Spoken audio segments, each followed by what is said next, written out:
Gallup in the year 2010 published close to 100 articles analyzing Americans' well-being based on our nightly tracking of our Gallup Healthways Wellbeing Index. My colleague Elizabeth Mendez went through all of those studies and pulled out what she considers to be some of the most interesting findings of the year, and I'm going to share some of those with you right now. First of all, what state in the union do you think has the highest average well-being score? Well, I'll give you a hint. President Obama has just finished vacationing there. Well, of course, you guessed it, it's Hawaii. Hawaii, residents of that state, the 50th state in the union, have the highest well-being score of any of the 50 states. Other than Hawaii, other states with high well-being tend to be in colder climates. Why is this the case? I'm not sure, but look at the list here. Alaska, North Dakota, Nebraska, Colorado, all of those states are in the top 10 list in terms of average well-being scores. The state with the lowest well-being is West Virginia. That's neither deeply south nor deeply north, neither deeply warm or deeply cold as far as temperatures are concerned. There are mountains in West Virginia, of course, but other than West Virginia, other states that have low average well-being are definitely in warmer climes. They would include Mississippi, Kentucky, Arkansas, and Alabama. Another finding of interest, what metropolitan area do you think has the most obese people in America?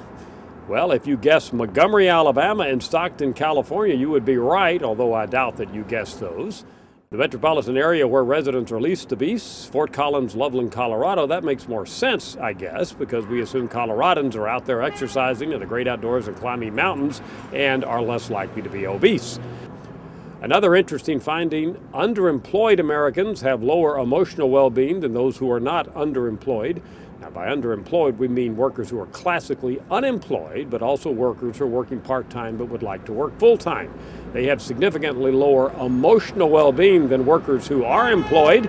And again, this may not be a great shock, but nevertheless, we've documented what most of us would assume, that being underemployed in America today is not a very positive thing for our emotional well-being.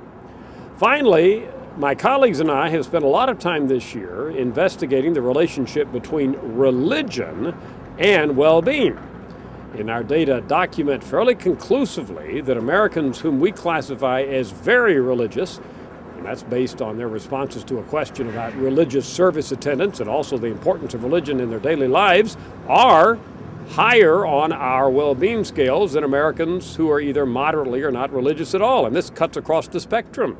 Very religious Americans have higher emotional well-being, higher life evaluation. They're less likely to say they've been diagnosed with depression. And Americans who are very religious are also physically healthier.